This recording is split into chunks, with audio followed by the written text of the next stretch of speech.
Masanın o biri tərəfində sizin həyat yoldaşınız, övladınız, biznes tərəfdaşınız və ya düşməniniz ola bilər. Fərq etmir. Qazandırın ki, qazanasınız. Qələbənizi uzun müddətli strategiyaya çevirin. Bu fikir çox xoşuma gəldi. Bu fikrin altında bir çox məqamlar var və istəyirəm bununla bağlı danışım. Masanın o biri tərəfində həyat yoldaşınız da ola bilər, övladınız da, iş ortağınız da, düşmən hesab etdiyiniz biri də. Kim olursa olsun, prinsiplər dəyişmir. Yəni, qazandırın ki, qazanasınız və bu sizin qalibiyyətinizi uzun müddətli strategiyaya çevirə bilər. Niyə biz mübahisəni udmağa yox, hər iki tərəfin məmnun olduğu həll yoluna fokuslanmalıyıq? Bu haqda istəyirəm biraz düşünəsiz. Yəni, çoxumuz bir mübahisədə, hər hansı bir söhbətdə, hər hansı bir durumda istəyirik ki, qazanan olaq. Biz qazanan olaq, amma qarşı tərəfi düşünmürük. Bununla bağlı bir çox mövzularda danışmaq olar. Mən ümumiləşdirib fikirlərimi sizə bölüşəcəm. Niyə biz mübahisəni udmağa çalışmamalıyıq? Niyə qalib gəlib qarşı tərəfi məğlub etmək deyil, hər iki tərəfin məmnun olduğu həll yolunu seçməliyik? Bununla bağlı fikirlərimizi bölüşəcəyik. Əslində, bu çoxlarına çətin görünür ki, yox, niyə ki, mən qalib gəldim, mən qazandım, əsas məsələ budur. Niyə qarşı tərəf qazanmalıdır, niyə qarşı tərəf nəsə əldə etməlidir? Biz özümüzü düşünürük çox hallarda. Amma belə olmaq müvəqqəti qalibiyyət olur, müvəqqəti qazancı olur. Amma biz müvəqqəti qazanca yox, uzun müddətli dostluqlara, uzun müddətli gözəl münasibətlərə, uzun müddətli qazanca fikrimizi yönəltmiş olsaq, daha çox qazanmış olarıq, daha çox uğur əldə etmiş olarıq. Qalib gəlmək qısa müddətli qürurdur. Amma bu bəzən uzun müddətli bizə ziyan gətirə bilər. Biz hər hansı bir mübahisəni udanda həmin an özümüzü yaxşı hiss eləyə bilərik. Deyə bilərik ki, hə, mənim dediyim oldu. Amma bu qalibiyyətin arxasında nələr qala bilər? Məsəl üçün, burada qarşı tərəf bizdən inciyə bilər, aramızda soyuqluq yarana bilər, özünə qapanma ola bilər, etibarın azalması ola bilər, münasibətlər zədələnə bilər, münasibətlərdə çox böyük problemlər yarana bilər. Hətta ən yaxın insan belə bu qalibiyyətdən sonra səni bəzən təkəbbürlü biri kimi qəbul edə bilər, səni təhlükəli biri kimi, özünə böyük bir təhlükə kimi görə bilər. Mübahisəni udmaq, münasibəti uduzmaqdır. Sən udan kimi görünə bilərsən, amma sənin münasibətin uduzur. Məsələn, həyat yoldaşı ilə mən haqlıyam deyib mübahisə eləyən insan əslində mübahisədə uduzur. Münasibətdə də uduzur. Övladına qışqırıb sözünü qəbul etdirməyə çalışan valideyn ona qarşı öz mövqeyini itirir. Əslində etibarını uduzur. İşdə öz iş yoldaşına negativ danışan, ona qarşı səsini yüksəldən, onu sıxışdıran, onunla olan gələcək işbirliyini uduzur. Həmin an qalib ola bilər, amma münasibət yenə də itir. Mən, yəni mən, özüm, mən deyib qalib gəldiyini düşünürsənsə də, elə olanda o kimə qalib gəldiyini düşünürsənsə də, onunla olan biz anlayışı yox olur. Yəni biz məğlub olur. Sənin mənin qalib gəlirsə də, siz biz olaraq məğlub olmuş olursunuz. Artıq aranızdakı münasibət tamamilə zədələnmiş olur. Niyə biz udmaq anlayışlarını kənara qoyub həll yoluna fokuslanmalıyıq? Çünki insanlar haqlı olanı yox, onu anlayanı xatırlayır. Mübahisədə çox vaxt insanlar sübut axtarmır. Onlar eşidilmək istəyir, görülmək istəyir, anlaşılmaq istəyir. Biz isə öz mövqeyimizi sübut etməyə fokuslananda qarşı tərəf özünü dəyərsiz hiss edir. Dəyərsiz hiss eləyən insan isə müqavimət göstərir, emosional bağı zəifləyir, özünü müdafiəyə keçir və səndən uzaqlaşır. Amma sən onu qazandıranda o sənə bağlanır, sənə ürəyini açır, sənə hörmətlə yanaşır. İnsanlar haqlı olanı yox, onu anlayanı xatırlayır. Bəli, biz haqlıyam, haqlı olmalıyam deyib düşünmək yerinə qarşımızdakını anlamağa çalışanda hər şey daha gözəl olur. Qazandırmaq həm də idarə etmək deməkdir. Əsl idarə edici insan qarşısındakı adamı məğlub edən yox, onu doğru istiqamətə yönləndirəndir. Ona özünü yaxşı hiss etdirən insandır. Bu həm ailədə, həm tərbiyədə, həm biznesdə, həm danışıqlarda, həm liderlikdə çox gözəl bir sağlam strategiyadır. Qarşı tərəfi qazandıran süni zəiflik göstərmir. Əksinə, o psixoloji üstünlük əldə edir. Bu bizə nə verir? Bu bizə bir çox qazanclar verir. Münasibətlərimizin daha yaxşı olmağına gətirib çıxardır. Etibar qazanmağımıza səbəb olur. Düzgün, sağlam, sakit, ünsiyyət yaratmağımıza səbəb olur. Uzaq görən liderlik imici formalaşdırır bizdə. Emosional bağlarımız möhkəmlənir və uzun müddətli əməkdaşlıqlar yaranır. Bu qazanc mübahisəni udmağın verdiyi o həmin anlıq qüruru kölgədə qoyur. Biz bu qazancları görək, amma o bir anlıq qazancla bunu müqayisə eləyəndə görəcək ki, burada daha çox qazanc var. Bəs sadəcə qalib gəlməyə, qazanmağa fokusulansaq, onda nə itirmiş olacaq? Münasibətimiz zədələnəcək. Qarşı tərəf bizdən uzaqlaşacaq, özünə qapanacaq. Bizə qarşı içində inciklik yaranacaq. Bizim onunla əməkdaşlığımız pozulacaq, çətinləşəcək. Bizim ünsiyyətimizdə gərginliklər olacaq. Mübahisələr artacaq. Qorxular yaranacaq. Və aramızda olan uzun müddətli rabitələr pozulacaq. Ən pisi bilirsinizmi nədir? Biz hər hansı bir mübahisəni uda bilərik. Biz nədəsə özümüz tərəfdən baxıb qazanclı çıxa bilərik. Qarşı tərəfi məğlub edə bilərik. Qarşı tərəfi uduzduran ola bilərik. Amma bu zaman biz həmin insanı itirə bilərik. Qazandığımızı zənn edib o kimə ki qalib gəldiyimizi düşünürüksə də, kimisə qarşısında qazandığımızı düşünürüksə də onu itirə bilərik. Masanın o bir tərəfində kim olursa olsun, məqsəd qalib gəlmək yox, anlamaq, hörmət yaratmaq, iki tərəfin də qazana biləcəyi mühit yaratmaq olmalıdır. Çünki biz qarşı tərəfi qazandıranda münasibəti qazanırıq, münasibəti qazananda etibarı qazanırıq, etibarı qazananda uzun müddətli qələbə bizim olur. Qələbəni strategiyaya çevirin, ani hissə yox. Münasibətlərin davamlılığını seçin.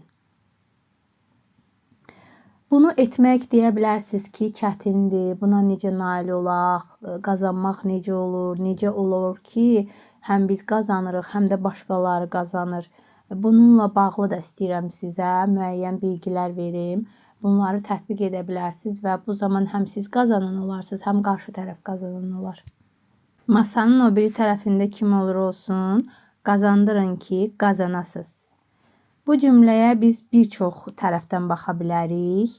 Bu cümlə əslində çox sadədir, amma tətbiqi həyatın ən dəyərli bacarıqlarından biridir. Danışığımız həyat yoldaşımızla da ola bilər, övladımızla da, biznes tərəfdaşlarımızla da, rəqibimizlə və yaxud da konflikt yaşadığımız biri ilə ola bilər. Burada bir məqsəd olmalıdır. Həm qazanaq, həm qazandıraq və bunu bacarmaq mümkündür. Düşünərsiniz ki, bunu bacarmaq mümkündürmü? Bəli, mümkündür. Gəlin baxaq. Masanın o bir tərəfini anlamaq və ona qarşı empatiya ilə yanaşmaq. Hər bir insanın masaya öz ehtiyacı, qorxusu və məqsədi ilə gəldiyini unutmayaq. Yəni biz burada nə isə müzakirə ediriksə, nə ilə bağlı nə iləsə bağlı danışıq aparırıqsa da, burada hamımızın, yəni hər bir tərəfin özünün ehtiyacı var, qorxusu var, müəyyən məqsədləri var. Və danışıqların 80%-i qarşı tərəfin emosiyalarını düzgün oxumaqdan keçir. Biz qarşı tərəfin emosiyalarını düzgün oxuyanda onun da qazanmağına kömək edə bilərik və özümüz də qazanarıq, onu da qazandırarıq. Məsəl üçün, bunu misallarla da deyəcəm ki, sizdə daha aydın təsəvvürlər olsun. Tutalım ki, bir insan, bir xanım öz həyat yoldaşı ilə konfliktlər yaşayır, xüsusilə pul mövzusunda. Misal üçün, həyat yoldaşı ona pul xərcləməkdə simiklik edir, bununla bağlı söz-söhbətlər çox olur. Və o hər dəfə bu mövzular gələndə mübahisə edir, düzdür. Ola bilər ki, öz istədiyini yeridir, ondan pulu alır, amma yenə də nə baş verir? Narahatlıqlar, gərginliklər. Burada onu anlamaq lazımdır. Nə baş verir ki, bu insan həmişə bu söz-söhbəti yaradır, gərginlik yaradır. Onun burada qorxuları nələrdir? Onunla söhbət etmək olar, onu daha yaxından tanımaq olar. Bu pulla bağlı söz-söhbət olan həmən o ailədə bu baş verirmiş ki, demək, uşaqlıqdan həmən onun yoldaşı əslində maddi çətinlik içində böyüyür. Çətinliklər çox olub maddi baxımdan, valideynlər ona pulu xərcləyəndə hər zaman qısıtlamalar edib və s. Və bunda pul xərcləmək təhlükə siqnalı kimi görünüb. Və xanım bunu anlayır. Bunu anlayandan sonra artıq ona qarşı münasibəti dəyişir. Gəl biz pulu elə xərcləyək ki, hər ikimizin təhlükəsizliyini düşünək. Elə xərcləyək ki, bilək ki, bunu necə xərcləsək, davamı olaraq bizim gəlirimiz qalacaq, pulumuz qalacaq. Misal üçün, növbəti əlimizə pul gələnə kimi necə bunu planlaya bilərik və s. Konfliktin yerini əməkdaşlıq alır burada və nə baş verdi? Xanım öz həyat yoldaşını burada qazanır. Nəticədə nə olur? Özü də qazanır. Bir var ki, sən hər dəfə mübahisə eləyəsən, öz istədiyini ona aldırasan, qarşı tərəfdə məcbur qalıb alır və narazı qalır. Bir də var ki, sən onu anlayandan sonra onu başa düşərəkdən, fikrini onu başa düşərək ona deyirsən və o yenə də sən istədiyini sənə alır, amma bu dəfə özü könüllü olaraq alır. Həm özü xoşbəxt olur, həm sən xoşbəxt olursan və onun o qorxuları aradan qalxdığına görə o da qazanan olur, sən də qazanan olursan. Misallarla deyəcəm burada, sizə hər şey daha aydın olsun və siz də özünüz üçün tətbiq edə bilərsiniz bu durumlara, oxşar durumlar yaşayanda. Danışıqlarda məqsədi yox, səbəbi danışmaq lazımdır. İnsanlar nəticələrə yox, nəticələrin onları necə hiss etdirəcəyinə reaksiya verirlər. Gəlin buradan da bir misal deyim sizə. Biznes tərəfindən deyək. Tutalım ki, bir biznes görüşüdür. Kimsə sizdən nəyinsə qiymətini soruşur və siz onun qiymətini ona deyirsiniz və o qiymət onu qane etmir və istəyir ki, siz o qiyməti aşağı salasınız. Və siz də deyirsiniz ki, yox, mən niyə qiyməti salmalıyam ki? Bu mümkün deyil. Amma nə etmək olar? Həmin an onu daha yaxşı dinləmək olar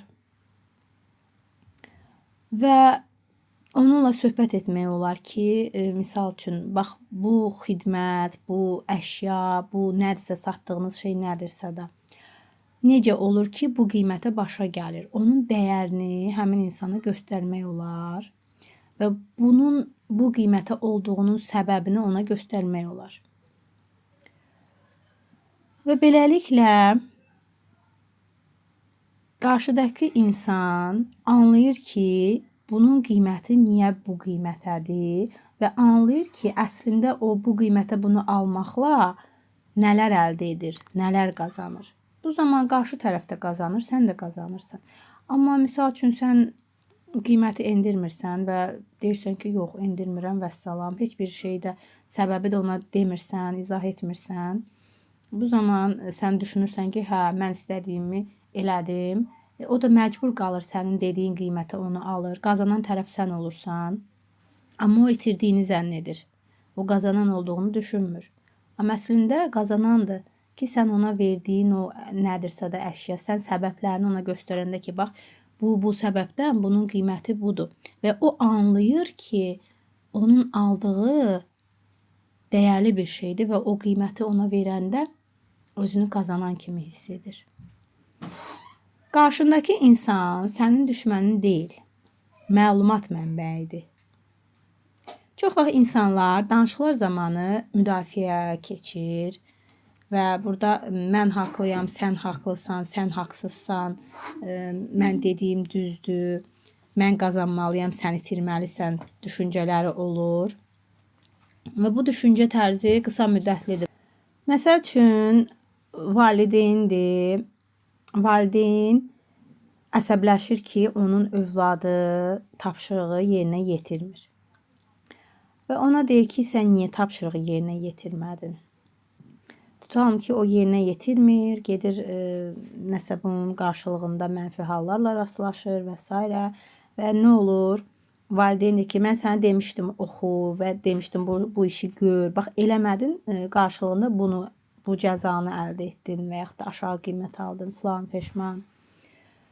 Nə olur? Sən qarşı tərəfi günahlandırırsan, onun üzərinə gedirsən, özünü haqlı çıxardırsan. Həmin an sən deyirsən ki, mən ona sübut elədim ki, mən düz deyirəm də, o mənim dediyimi eləmədiyinə görə cəzasını aldı. Amma bu həmin anın qazancıdır, həmin an sənin ona nə isə göstərməyindir. Bu zaman həmçinin uşaq özünə qapanır, uşaq özünü yetərsiz hiss eləyə bilər və s. Ona deyə bilər ki, sən niyə bunu eləyə bilmədin? Niyə bu sənə çətin oldu? Məsəl üçün, uşaq orada öz fikrini bildirə bilər ki, müəllim mənə dedi ki, səhv yazmışam və qorxdum. Qorxdum ki, yenə yazsam, yenə səhv yazaram. Burada mən bunu anlamamışdım, ona görə eləməkdə çətinlik çəkdim. Misal üçün də deyirəm. Və burada nə baş verir? Və sən orada ona kömək eləyirsən ki, bəs bunu necə yerinə yetirə bilərsən? İndən belə bir məsələ olanda necə həllə yönələ bilərsən? Bu məlumat problemi həll eləyir və burada qazan-qazan modelinə çevrilmiş olur durum. Yəni, biz ondan məlumatı alırıq, qarşımızdakı insan bizim düşmənimiz deyil, məlumat mənbəyimizdir. Və biz orada ondan məlumatı alırıq və o məlumatı verir və burada biz həm o qazanır, həm biz qazanırıq. Necə ki, biz ona faydalı oluruq, biz ona kömək edirik ki, növbəti dəfə o tapşırığını edə bilsin. Aldığımız məlumatı onun xeyrinə istifadə edirik və təbii ki, o da tapşırığını yerinə yetirəndə biz də qazanan oluruq. Amma mən haqlı oldum deyə qazanmaq mı yaxşıdır həmin an, yoxsa elə uşağa da kömək eləyib onu qazandırmaq mı yaxşıdır? Baxın, burada da belə bir durumdur. Qazandırmaq demək, özünü güzəştə getmək demək deyil. Əksinə, bu ən ağıllı idarə etmə modelidir. Bəzən biz düşünürük ki, biz məğlub olduqsa, qarşı tərəf qazandısa, deməli biz ona güzəştə getmişik. Deməli, o bizi aşağı saldı da, yəni o bizdən üstün oldu. Siz qarşı tərəf üçün dəyər yaradanda, hörmət, minnətdarlıq və etibar formasında da onu geriyə almış olacaqsınız. Gəlin nümunə deyim sizə. Misal üçün, nəsə satırsınız, qarşı tərəfdəki insan sizə deyir ki, bunu mənim istədiyim qiymətə verə bilərsinizmi? Və siz o qiyməti azalda bilməyəndə ona əlavə nə isə təklif eləyə bilərsiniz. Misal üçün, özümdən götürün də. Düşünürəm ki, o qarşı tərəf insan istəyir ki, daha çox nəsə qazansın. Mənim ona təklif etdiyim qiymət ona verdiyim xidmətə görə az görünür. Və mən istəyirəm ki, mən də burada qazanım, qarşı tərəfdə özünü qazanan kimi hiss etsin və onu daha çox qazandırmış olum. Mən ona deyə bilərəm ki, bu qiymətə mən sənə əlavə bir hədiyyə də edə bilərəm. Misal üçün, mən sənə bu qiymətə əlavə bir meditasiyamı hədiyyə edə bilərəm. Hansı ki, o meditasiyanı mən ayrılıqda müəyyən qiymətə satıram. və bunu ona verməklə həm ona dəyər vermiş oluram, öz müştərimə dəyər vermiş oluram. Və o müştərim də görür ki, onun verdiyi pulun müqabilində o daha çox qazanır.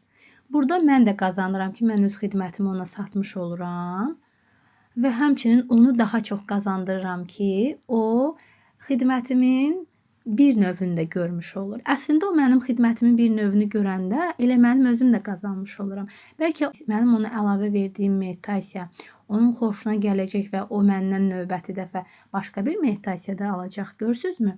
Bax, burada onu demək istəyirəm ki, əslində biz qarşı tərəfi qazandıranda uzun müddətli özümüz də nəyisə qazanmış oluruq. Amma həmin an sadəcə özümüzün qazanmağımıza fokuslananda bu an qazana bilərik, amma sonradan bəlkə də çox şeyləri itirə bilərik. Məsəl üçün, o mənə dedi ki, bu qiymət bahadır. Mən daha aşağı qiymətə istəyirdim. Mən də deyirəm ki, yox, elə bu qiymətdir. Və o da çıxır gedir və bir də məndən heç bir xidmət almır. Amma mən ona əlavə hədiyyə verirəm, ona dəyər verirəm və o mənim ona verdiyim dəyəri görür. Ona verdiyim əlavə hədiyyəm onun xoşuna gəlir və yenidən mənim hansısa xidmətimi alıb daha çox dəyər görmək istəyir. Burada indi mən özümdən nümunə deyirəm. Burada siz də nəyi satırsınızsa da onunla bağlı bu təklif edə bilərsiniz. Misal üçün, ətir satırsınız. Ətir satanda o deyir ki, məsəl üçün, bu 30 manat bu ətir üçün bahadır. Siz də deyə bilərsiniz ki, onun yanında 5 millidə mən sənə hədiyyə verirəm. 5 milli tutalım ki, satdığınız ətir 20 millilik ətirdir. Deyirsiniz ki, 5 millidə mən onun yanında sənə hədiyyə edirəm. Bu da mənim sənə dəyərim olsun. Bax belə. Qalıcı qələbə yalnız bir yolla olur. Strategiyanı uzun müddətli qurmaq. Əgər məqsədiniz tək bir dəfə qazanc əldə etməkdirsə, qalib gəlməkdirsə də, bu zaman qürur öndə olacaq, ego öndə olacaq. Sadəcə siz buna fokuslanmış olacaqsınız ki, mən qalib gəldim, mən istədiyimi etdim, mən qazandım, qazanan mən oldum. Amma məqsədiniz uzun müddətli əməkdaşlıqdırsa da, bu zaman anlayışlı olmaq, diyaloq qura bilmək, empatiya edə bilmək bu öndə olur. Bu öndə olanda hər şey daha gözəl olur. Hər danışıqda əvvəl özümüzə bu sualı verməyimiz lazımdır. Mən bu insanla uzun müddətli münasibətimin necə olmağını istəyirəm? Yəni, onunla daha yaxşı münasibətdə mi qalmaq istəyirəm, yoxsa münasibətimi kəsmək istəyirəm, yoxsa onun elə məndən incik qalmağı mənim üçün fərq eləmir? Yoxsa onun mənimlə münasibəti kəsməyi mənim üçün fərq eləmir? Əsas odur ki, mən bu dəfə qazandım. Bu sual sizi avtomatik olaraq daha sakit edir, daha müdrik edir və daha nəticə yönümlü edir. Bu danışdıqlarımdan sizin üçün çox mesajlar var. Diqqətlə qulaq asın bütün danışdıqlarımı, özünüzə uyğun olanları nəticə çıxardın və həyatınıza tətbiq edin.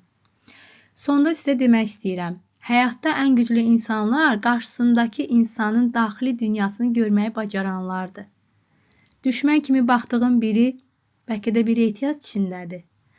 Səni anlamayan biri əslində bəlkə də özünü ifadə etməkdə çətinlik çəkir. Danışmaq istəməyən biri bəlkə qorxur. Bəzən isə ən sərt hesab etdiyimiz insan belə sadəcə eşidilmək istəyir. Qazandıraq ki, qazanaq. Həyatın bütün sahələrində bu çox gözəldir. Nəticə hər zaman elə bizim özümüzün də qazandırdığımız insanla birlikdə çox qazanmağımıza gətirib çıxardır. Bunu yadda saxlayaq və mübahisə edəndə, nəsə satanda, hansısa mövzuda danışıqlar aparanda, yaxınlarımıza, qohumlarımıza nəyisə çatdırmaq istəyəndə, özümüzün haqlı olduğumuzu, güclü olduğumuzu göstərməyə çalışanda, düşünək ki, bunun sonrası da var. Düşünək ki, bir anlıq qalibiyyət sonraki çox itkilərə səbəb olacaqsa da, bu qalibiyyəti əldə etmək bizi əksinə məğlub edir. Ona görə də özümüz də qazanaq, qarşı tərəfi də qazandıraq. O da özünü qalib hiss eləsin. Nəyisə sübut eləməyə çalışmayaq. Nədəsə üstünlüyümüzü göstərməyə çalışmayaq. Hər zaman qarşı tərəfi də, özümüzü də dəyərləndirməyi bacaraq. Belə olanda hər şey daha gözəl olacaq. Məni dinlədiyiniz üçün sizə təşəkkür eləyirəm. İstəyirəm ki, bu səs yazımdan fayda əldə edəsiniz. Həyatınızın hər bir sahəsində sizin üçün harda bu dediklərim uyğun olacaqsa da tətbiq edəsiniz və həm qazanan olasınız, həm də qazandıran olasınız. Uğurlar, sevgilər.